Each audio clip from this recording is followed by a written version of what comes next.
तो प्रियालाल के समीप वो अपने को सहचरी के रूप में देखेगी।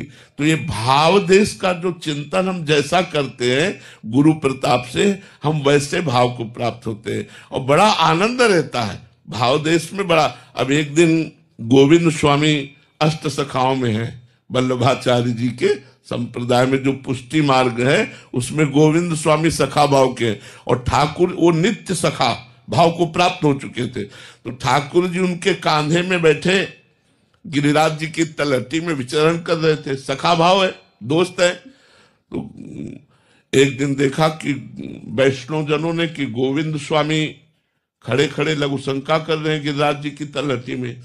तो जाके शिकायत की आचार्य चरण से, विठलनाथ गोस्वामी जी से शिकायत की कि जय जय, इतने वयोवृद्ध वैष्णव होकर अगर ऐसा अपवित्र आचरण करेंगे तो क्या लोगों पर प्रभाव पड़ेगा।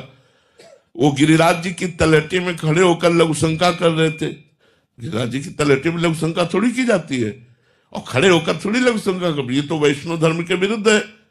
बुलाया, कहा गोविंद स्वामी आप खड़े होकर लघु शंका क्यों कर रहे थे। तो बोले इसलिए कि हमारे कांधे पे बैठा हुआ था और ये कह रहा था कि जैसे घोड़ा लघु शंका करता है वैसे करो। तो अब क्या करें, हमारे कांधे पे बैठा था वैसे। ये मतलब इतने हास्य, इतने आनंद का विषय, भगवान कांधे पे बैठे, उन्होंने कहा उत्तरों में लघु शंका करना। बोले इस समय तुम हमारे घोड़ा बने हो, जैसे घोड़ा लघु शंका करता है वैसे करो, अब हम नहीं उतर। तो सखा भाव में एक समानता रहती है, दास्य भाव में प्रभु मेरे स्वामी मैं सेवक, वात्सल्य भाव में प्रभु के प्रति अत्यंत दुलार, कांता भाव में प्रभु मेरे प्रीतम, और सहचरी भाव में प्रिया प्रीतम हमारे स्वामी और हम उनकी सेविका, हम उनकी दासी जो आठों पहर उनकी परिचर्या में लगी। तो अलग अलग चीज, लेकिन ज्ञान मार्ग में एक ही है, मोक्ष प्राप्ति।